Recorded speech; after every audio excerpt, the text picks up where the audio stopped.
आज के इस राज्य स्तरीय पुलिस 2 दिवसीय इस सम्मेलन में मेरे साथी और गृह राज्य मंत्री जवाहर सिंह जी बेड़म साहब, मुख्य सचिव राजस्थान सुधांशु पंत जी, अतिरिक्त मुख्य सचिव गृह आनंद कुमार जी, महानिदेशक पुलिस राजस्थान UR साहू साहब, अतिरिक्त महानिदेशक पुलिस प्रशिक्षण मालिनी अग्रवाल जी, अतिरिक्त महानिदेशक कानून व्यवस्था विशाल बंसल जी, मेरे सामने सभी DG साहिबान, ADG साहिबान, IG, DIG, पुलिस अधीक्षक, अतिरिक्त पुलिस अधीक्षक,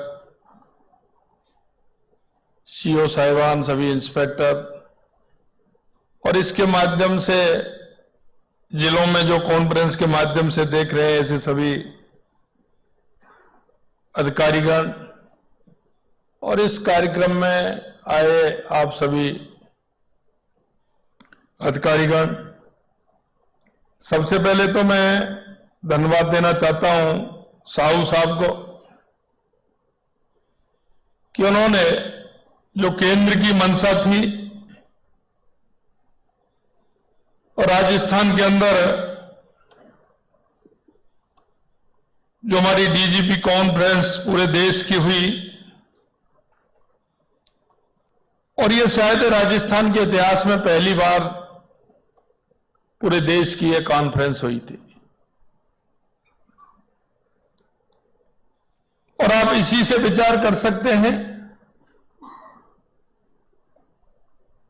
कि उन्होंने राजस्थान को क्यों चुना।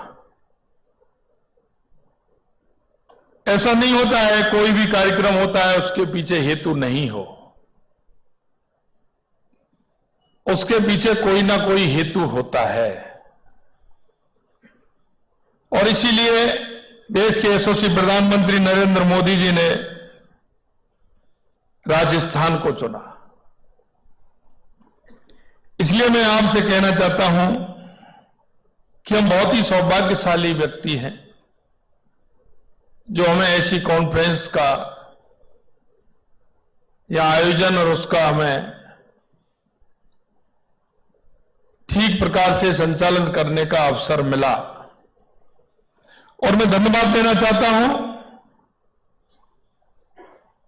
पूरी टीम को कि उस की सराहना जो जहां कॉन्फ्रेंस हुई थी वो पूरे देश के अंदर राजस्थान की और आप सभी की सराहना की गई थी। इसके लिए मैं आपको बहुत बहुत शुभकामनाएं भी देता हूं। शायद आपने देखा होगा क्योंकि व्यवस्थाएं कोई भी करता है, आपके घर में आयोजन होता है, हलवाई कुछ नहीं लेके आता, अपना सिर्फ सामान लेकर के आता है, वो भी बनाने का, बाकी पूरा सामान आपका होता है। सिर्फ उसको आप बनाने के लिए हलवाई को बनाते हैं और वो उसको बुलाते हैं, लेकिन जब दावत अच्छी बनती है तो नाम किसका होता है? माल तो व्यक्ति का ही लगता है ना, लगता है कि नहीं लगता है? मालिक जो दावत खिलाता है शादी में और उसमें, लेकिन नाम हलवाई का होता है। मैं आपको इसलिए कहना चाहता हूं कि मेहनत आपने की, सब लोग बड़े मन से लगे थे। मैं देख रहा था, बीच में मेरे को भी अवसर मिले 2-3 मीटिंग में मैं भी गया, लेकिन जिस मन से और जिस भाव से आप उसको सफल बनाने में लगे थे उसका लाभ पूरे राजस्थान को मिला और पूरे राजस्थान की राजस्थान की जो उन्होंने पूरी तरह से की, तो पूरे देश के अंदर सराहना की गई कि वो राजस्थान की गई थी। मेहनत आपकी थी। मुझे पता है उस दिन एक एक अधिकारी ऐसे लगे हुए थे कि क्या नया काम हमारा होने वाला है, और हमारे डीजीपी साहब को और सीए साहब को उनको बड़ी चिंता थी कैसे होगी कैसे नहीं होगी, लेकिन आपने बहुत ही सफल कार्यक्रम किया। और इसमें मुझे इसलिए पता है कि चुनाव के नाते मेरे को भी देश के विभिन्न प्रदेशों में जाने का मौका मिला, वहां में अधिकारी मेरे को मिले और उन्होंने यह कहा था कि साहब हम राजस्थान गए थे, बहुत अच्छी व्यवस्थाएं की थी, तो मेरे को भी बहुत अच्छा लगा जब उन्होंने मेरे राजस्थान की सराहना की। मित्रों, कोई भी काम होता है उसके पीछे मेहनत होती है, और वो मेहनत व्यक्ति को तो निखारती है, लेकिन जिस डिपार्टमेंट में जिस विभाग में हम काम कर रहे हैं उस विभाग को भी आगे बढ़ाने का काम करती है। मैं इसलिए उसका तो धन्यवाद देना चाहता हूं, लेकिन आपने ये कार्यशाला रखी है इसके लिए भी मैं धन्यवाद देना चाहता हूं।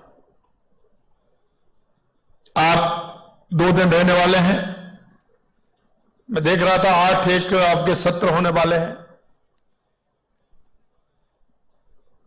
उन सत्रों में अलग अलग बातें होने वाली हैं,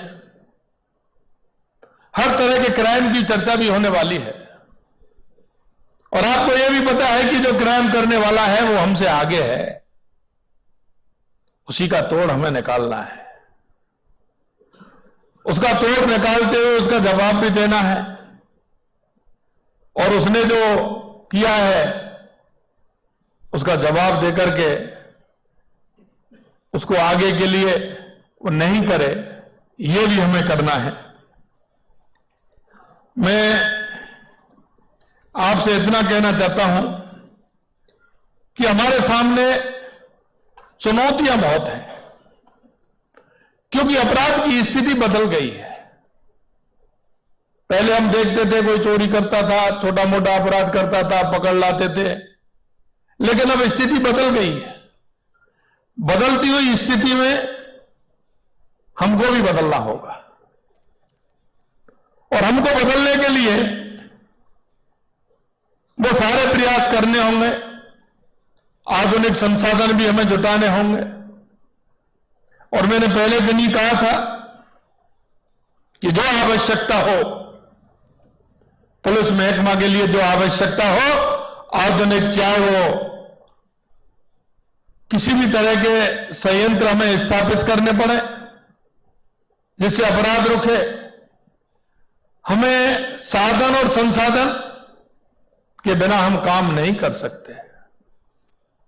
मैं हमेशा कहता हूं कि जब तक व्यक्ति के हाथ पैर मजबूत नहीं होंगे वो किसी भी काम में सफल नहीं होगा। हमें अपने आप को मजबूत करना होगा। उन साधन संसाधन उनको भी हमने जो आवश्यकता के हैं उनका उपयोग करते हुए अपराध में कमी लानी होगी। अभी देख रहे हो आप कि जिस तरह से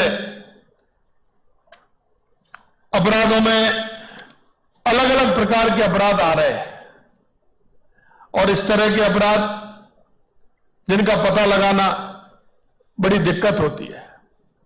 अभी मैं पूछ रहा था, कॉल ऐसे आते हैं कि उनका पता ही नहीं लगता है। कभी कभी स्थिति ऐसी होती है, आप लोग ही कहते हैं कि कॉल जो आते हैं उनको देखने में, उनको जांच करने में हमें समय लगता है। हम नई टेक्नोलॉजी के माध्यम से यह भी करें कि उनको तुरंत उनकी जानकारी में आए और उनको तुरंत ठीक प्रकार से उनकी कार्रवाई आगे बढ़ाएं। मैं आपसे इतना कहना चाहता हूं कि 15 दिसंबर को हमारी सरकार का गठन हुआ था। 16 दिसंबर को हमने 2 घोषणाएं की थी, क्योंकि हमने जनता से भी वादा किया था, और वो 2 घोषणाएं ये थी कि राजस्थान को अपराध मुक्त करेंगे। राजस्थान में जो अपराधी आते हैं उनको नहीं आने देंगे। हमने एंटी गैंगस्टर फोर्स का गठन किया,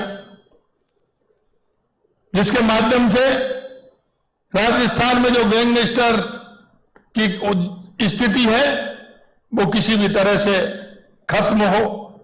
और मैं आपसे कहना चाहता हूं कि एंटी गैंगस्टर फोर्स का गठन इसलिए है कि अपराध होने से पहले हमें उसकी जानकारी मिले, हमारा सिस्टम इतना डेवलप हो कि हमें उसकी जानकारी पहले से ही मिले।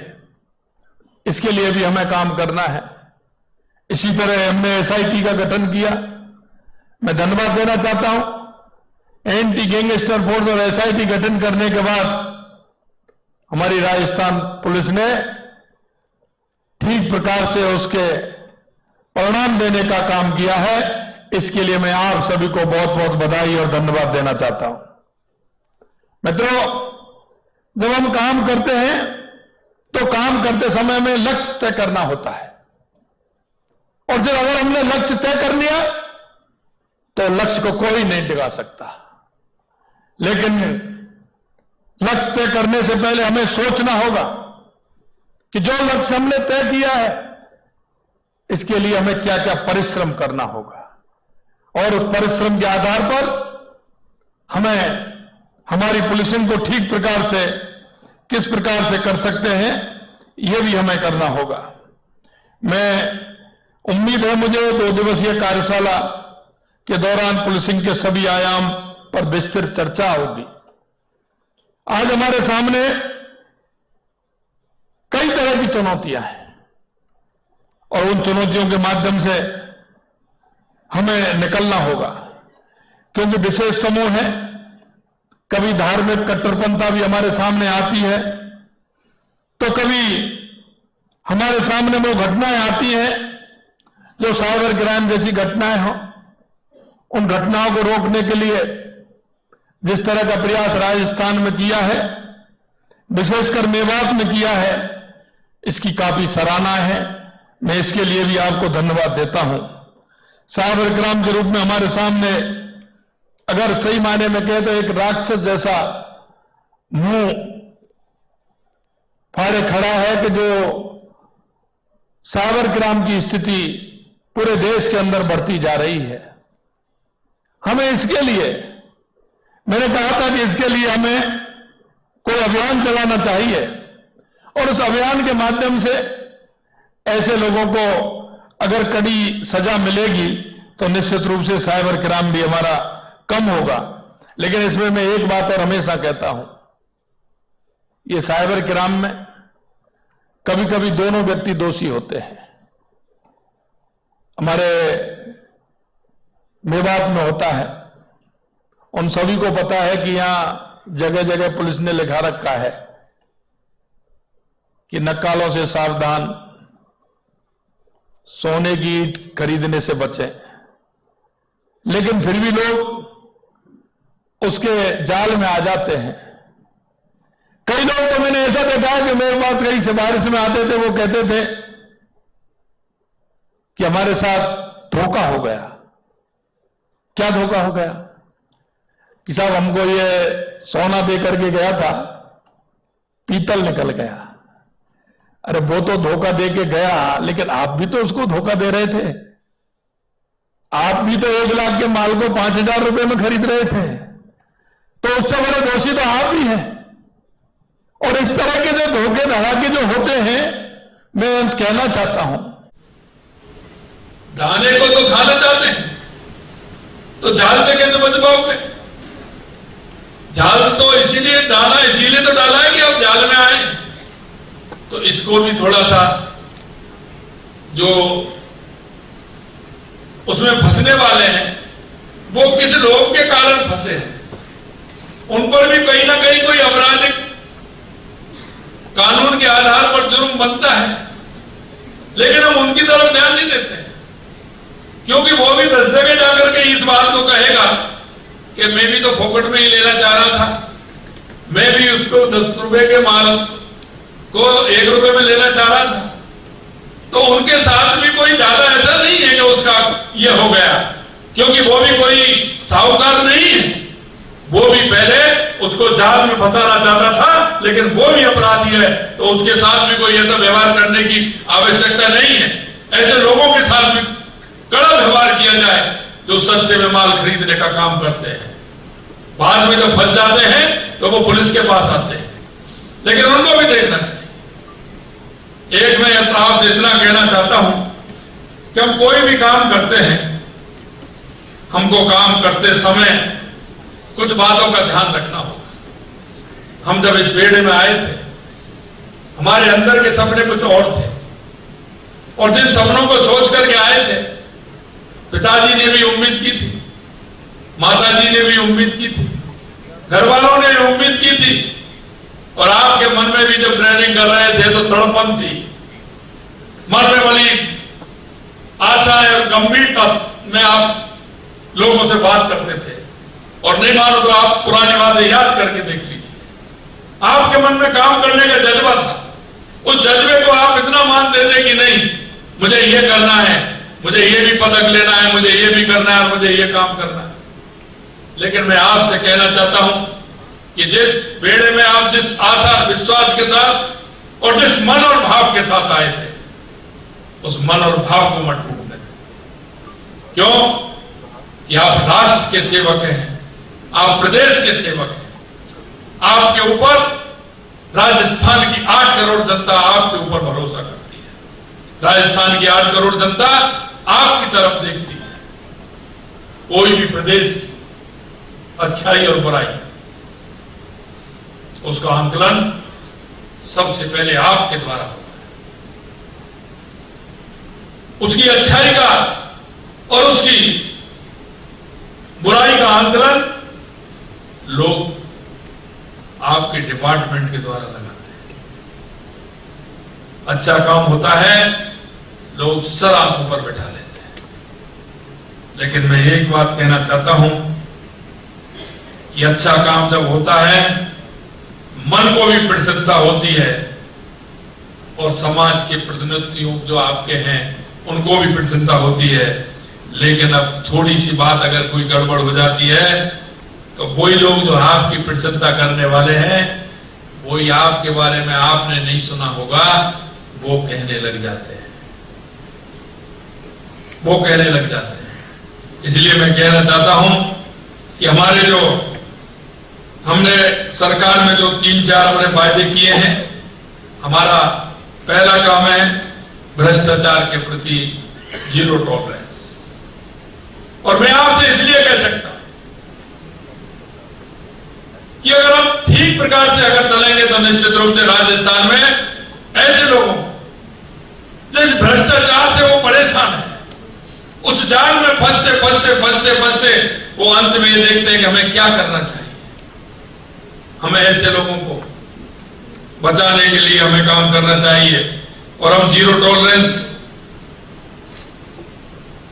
कहने से नहीं होता है, मन में एक विश्वास हो, काम करने की दृढ़ता हो। क्योंकि कई बार व्यक्ति के मन में कई प्रकार की धारणाएं आ जाती हैं, और मैंने जहां देखा है, पहले तो मैं सुनता था, लेकिन मेरे बारे में भी अगर मैं कुछ अच्छा करूं या गलत करूं तो आपको ऐसा नहीं हो कि जानकारी नहीं हो। और मैं एक बात कह दूं, आपसे भले कुछ भी कहें, अगर गलत काम होता है सबकी नजरें रहती है। आप भले ही मुस्कुराते रहें, करते रहें, लेकिन पता आपको भी होता है और हमको भी होता है। सब लोग हमारे बारे में जानते हैं। मैं आपसे इतना ही कहना चाहता हूं कि हम अगर निष्ठा और ईमानदारी से काम करेंगे, एक टास्क लेकर के हम काम करेंगे, तो लोग हमको सर आंखों पर बैठाएंगे, लोग हमको आगे भी ले जाएंगे। हमें जो काम करना है उस काम को बढ़ाते हुए हम आगे बढ़े। ये नशे की प्रवृत्ति के बारे में जरूर मैं थोड़ा आपसे कहना चाहता हूं कि इसके लिए मुझे बड़ा ताज्जुब होता है। एक दिन कॉन्फ्रेंस थी, उसमें भी मैंने बोला था कि पंजाब से निकलकर हनुमानगढ़ गंगानगर से अगर वो ट्रक पंजाब के बॉर्डर पर, उसमें गुजरात के बॉर्डर पर पकड़ा जाता है तो इसके लिए ऐसी कौन सी बात है कि जो वहां से लेकर के पंजाब से निकल करके वो गुजरात के बॉर्डर पर पहुंच जाता है। कहीं ना कहीं कोई ना कोई इसमें दोषी है कि 7 जिले पार करके और वो वहां जा रहा है। कारण क्या है? हमें इस पर विचार करना चाहिए कि नहीं करना चाहिए? मैं आपसे इतना और कहना चाहता हूं कि ये जो प्रवृत्ति है ये ठीक नहीं। कभी कभी हमारे समाज के लिए 2-3 दिक्कतें भी हैं और वो दिक्कतें ये होती हैं कि हम इस बात को भूल जाते हैं कि हम एक पुलिस के अधिकारी हैं। मैं आपको कहना चाहता हूं मेरे भाई और बहनों, आप अगर जिस काम को कर रहे हैं, अगर उस काम में कहीं कोई दाएं बाएं मुड़ करके देखते हैं, कोई भी हो, वो आपको जब तक ठीक प्रकार से देखेगा जब तक आप सही काम करेंगे, और जिस दिन आपका मालूम पड़ जाएगा वो आपको सब छोड़ करके चले जाएंगे। कभी कभी ये मेरी जाति का है, ये मेरे परिवार का है, ये मेरा रिश्तेदार है, ये मेरा नातेदार है, ये हमारी आपकी सबकी कमजोरी है। कोई कुछ नहीं करता है, कोई कुछ नहीं करता है, हमारा काम करता है लेकिन हम पहुंच जाते हैं उसके। 4 वो सराहना की बात करता है, हम उसकी बात में आ जाते हैं। मैं आपसे इतना ही कहना चाहता हूं, आपसे पहले वो कभी आपके पास आए क्या? आप कभी अगर आप कहीं कहीं गर्दिश में होंगे तो आपके पास कौन कौन आए थे? ये देख लेना। कोई नमस्कार करने भी नहीं आता है, कोई ये भी कहने नहीं आता कि क्या हो गया आपको। ये चलती का नाम गाड़ी होता है साहब, कोई पूछने नहीं आता है। इसलिए मैं आपसे इतना ही कहना चाहता हूं कि हमारा जो काम है उस काम को हम ठीक प्रकार से करें, और ठीक प्रकार से करते हुए हमारा जो एक विश्वास है, हमारा जो विश्वास है, उस विश्वास को कायम करते हुए हम आगे बढ़े। मैं अभी सीमा पर गया था, मैंने वहां के बीएसएफ के लोगों से भी बातचीत की थी। मैं आपको कहना चाहता हूं कि उनका काम अगर आप देखें, दिन रात किस तरह से उनकी पेट्रोलिंग होती है, जिस तरह से काम करते हैं, उन्होंने कई बातें बताई हैं, क्योंकि वहां भी कई तरह की चुनौती है। और हमारा राजस्थान सबसे बड़ी और सबसे दूरी की सीमा अगर लगती है तो हमारे राजस्थान से लगती है। हमें उस पर भी ध्यान देना चाहिए। उन लोगों के साथ हमारी मैत्रीपूर्ण व्यवहार हो, उनसे समय समय पर हमारे गंगानगर से लेकर के बाड़मेर तक का जो हमारा बॉर्डर है, उनसे ठीक प्रकार से हमारे संबंध हो। आने वाली उनकी जो चुनौतियां हैं, जो किसी तरह की दिक्कत आती है, उनमें हम सचेत रहें, सावधान रहें, और उनको हम ध्यान रखते हुए, क्योंकि ये भी हमारे लिए एक बहुत बड़ी चुनौती है। और इस तरह की अगर कोई बात आती है तो उनको मुंहतोड़ जवाब देने का भी काम हम करें। संगठित अपराध जो होते हैं, और ये निश्चित मान लीजिए आप सभी को पता है, आप कहते नहीं है, कहते हैं तो आप आपस में कहते हैं, लेकिन मैं पूरी रूप से कह रहा हूं, संगठित अपराध रहते हैं, उनमें कहीं ना कहीं कोई ना कोई अपना भी होता है। मैं आपसे इतना ही कहना चाहता हूं कि ऐसे लोगों के साथ वो पुलिस वाले नहीं है, वो हमारे बेड़े का व्यक्ति नहीं हो सकता है। कई लोग ऐसे देखे हैं कि जिनका सीधा सीधा संपर्क है, संगठित अपराध में कहीं ना कहीं वो शामिल है, हमें उनको भी ध्यान रखना है। आप देख रहे हैं जिस तरह से खनन माफिया के साथ, मैं कहता हूं कभी कभी खनन वालों को भी कहता हूं कि तुम तो हो लेकिन हमारे 4 डिपार्टमेंट को और कर दो। खनन के साथ में वन विभाग भी होता है, पुलिस विभाग भी होता है, वहां का एसडीएम और जो वो लोग होते हैं वो भी हो जाते हैं, और कई लोग हमारी श्रेणी के भी शामिल हो जाते हैं। एक श्रेणी 5-5 श्रेणियों को मारता है साहब। एक व्यक्ति होता है वो 5-5 लोग लाइन में लगते हैं। ये संगठित अपराध। मैं आपसे कहना चाहता हूं, कोई भी ताकत नहीं, अगर पुलिस डिपार्टमेंट अगर इस बात को ठान ले कि ये नहीं होगा, तो राजस्थान में किसी की हिम्मत नहीं, किसी तरह का कोई अपराध राजस्थान के अंदर हो जाए।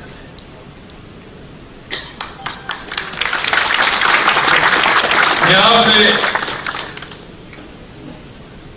क्योंकि इससे कानून व्यवस्था पर विपरीत फर्क पड़ता है। लोग खाते कोई और है और बदनाम कोई और होता है, करता कोई और है, आपके ऊपर आता है। मैं सत्य बता रहा हूं आपको, मेरी प्रवृत्ति रही है, जब भी कोई इस तरह का काम हुआ है, मैं सबसे पहले, जब मैं था राजनीति के अंदर, सबसे पहले मैं उस जगह पहुंचता था। लेकिन मुझे पता है जो डिपार्टमेंट ऐसा है, लेकिन नहीं होते हुए भी गाली खानी पड़ती है। एक्सीडेंट हो गया सड़क पर,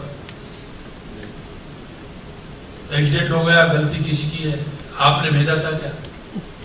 एक्सीडेंट हो गया, लेकिन आ रहे हैं, पुलिस कहीं और भी है, लेकिन साहब एक्सीडेंट हो गया, 15 मिनट हो गए, 15 मिनट से पुलिस नहीं आई। अरे तुम कह के गए थे क्या? आएगी। और जैसे ही पुलिस का अधिकारी पहुंच जाता है, वो 10-20 लोग इकट्ठे होते हैं, वो उस पर क्या कहते हैं क्या नहीं कहते हैं, ये हम जानते हैं। गांव में कोई घटना होती है, कोई भी अकस्मात घटना होती है, और मैं एक बात और कहता हूं आपके बारे में, मैं कहता हूं आप मानते हैं कि नहीं मानते हैं? ये कहावत है ना, टूटी फूटी ठठेरे के द्वार, है ना कहावत? समझते हो ना इस बात को? कोई भी कुछ भी हो रहा है, कहीं भी कुछ हो रहा है, लेकिन आना किसके पास है? पुलिस के पास आना है। तो मैं ये कहता हूं कि टूटी फूटी ठठेरे के द्वार, कैसे भी टूटी, कैसे भी कुछ भी हुआ, लेकिन आना उसको पुलिस के पास है। इसीलिए मैं कहना चाहता हूं कि ये जो तंत्र है, ये राज का सबसे महत्वपूर्ण तंत्र है।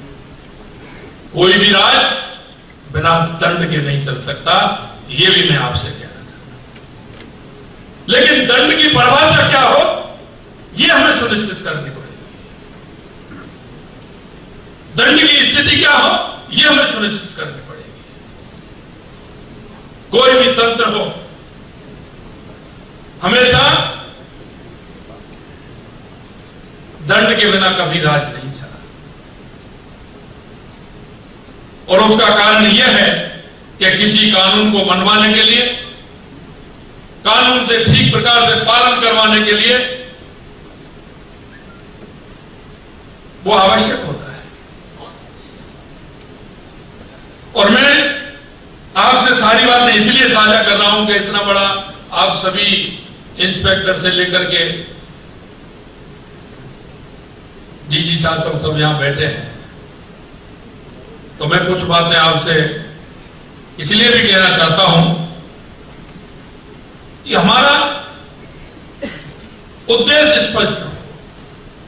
कई लोग मेरे से कहते हैं, कभी कभी मेरे को भी दिक्कत आती है, मैंने उसके बारे में सुना है, बहुत अच्छा है, बहुत अच्छा है, वो तो अच्छा काम करता है, मेरे मन में कल्पना होती है।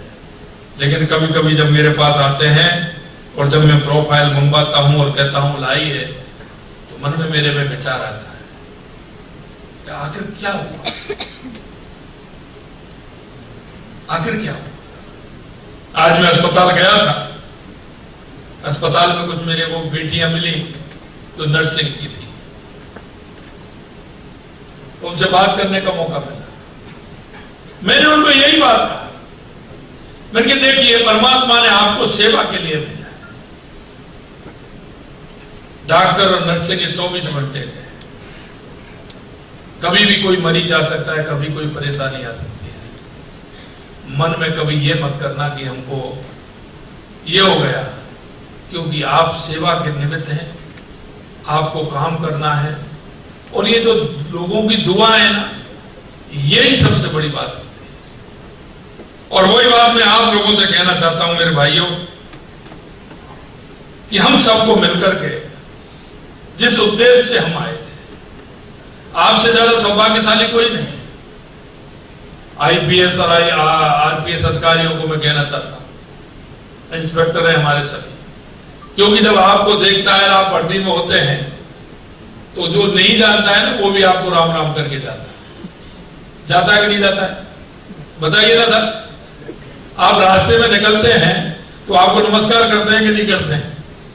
कोई हमसे सब ऐसा निकलता है, अब की बात छोड़िए, जब निकलता है तो कोई राम राम करता है क्या? बताइए आप हैं कि नहीं सौभाग्यशाली? आपको कई बार देखते हो, आप एक ही व्यक्ति 3-3 बार नमस्कार कर देता है, करता है कि नहीं करता है? करता है कि नहीं करता, बताइए ना। एक व्यक्ति खड़ा, उसने एक बार नमस्कार कर दी, लेकिन ठीक से नहीं देख पाए आप, जब कुछ कारण दोबारा फिर करता है नमस्कार था। तो मैं आपसे इतना कहना चाहता हूं, आप ये मत समझिए, बहुत ही सौभाग्यशाली व्यक्ति, आपको एक मौका मिला है, आपको सम्मान मिला है। उस सम्मान को बरकरार रखने के लिए हमें मेहनत करनी होगी। इस सम्मान को अगर हमने 4 गुना नहीं बढ़ाया, 10 गुना नहीं बढ़ाया, तो हमारा कोई मतलब नहीं होता। कभी कभी मैं कहता हूं, मैं आजकल सीधे भी फोन करता हूं, कहते हैं आप फोन क्यों करते हैं? कई बार, अरे साहब आप फोन, मैंने कहा हाँ, मैं थानेदार को भी कर देता हूं, मैं हेड कांस्टेबल को भी फोन कर देता हूं, मुझे कोई दिक्कत नहीं। कोई व्यक्ति मेरे पास आया, साहब ये बात है, उसका काम इतना छोटा है, इतना सा काम है उसका, अब उसके लिए मैं डीजी साहब को फोन करूंगा, तो मैं ही कह देता हूं। दूसरा मेरे पास ये भी आता है कि मैं कोई बात कहता हूं, कोई बात होती है, उसकी जानकारी भी मेरे को मिल जाती है, वो भी मेरे को देते हैं।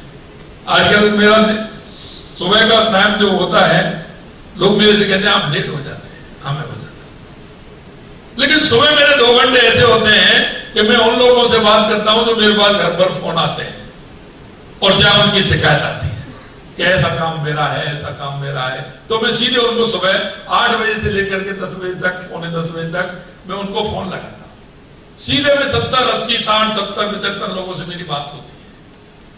मैं उनकी बात सुनता हूं, तो निश्चित रूप से कई बातों का, क्योंकि ये अनुभव ऐसा है कि कितना भी बुजुर्ग हो जाए, लेकिन पूरा नहीं मिल पाता है। हो सकता है 10 साल का बच्चा कोई अच्छी बात कह दे जो हमारे जीवन में नहीं आई, तो मैं सभी से बात कर लेता हूं। बात करते समय जब मैं उनसे कहता हूं, तो कई तरह के अनुभव उसमें आते हैं। उन्होंने कहा साहब, एक जगह मैंने बात की, अरे साहब बहुत अच्छे आदमी है। मैंने क्या अच्छे आदमी? थानेदार तुम्हारे किसी शिकायत आई है?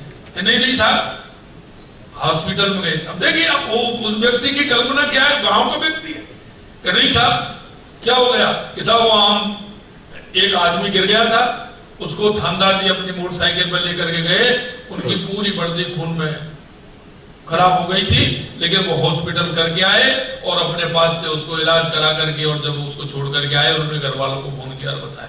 एक व्यक्ति ने मैंने कहा मेरे को तो किसी ने ये बताया कि नहीं नहीं साहब गलत बताया। तो मैंने उसको फोन किया, क्या हुआ? कि नहीं साहब मेरे तो, मैं नहीं था साहब, मेरे तो वो रिश्तेदार थे, उन्होंने मेरे से कहा, मैं नहीं गया था, मेरे रिश्तेदार ने कहा था। तो मैंने कहा तेरा रिश्तेदार उनसे मिला क्या, पूछ के बता। वो उस थानेदार से वो रिश्तेदार मिला ही नहीं है, फोन मेरे को कर रहा है। और मैंने जिस आदमी से फोन किया उसने कहा नहीं साहब थानेदार जी बहुत अच्छे हैं, अब वो ले गए होंगे मेरे 2 महीने पहले को। ऐसे ऐसे बात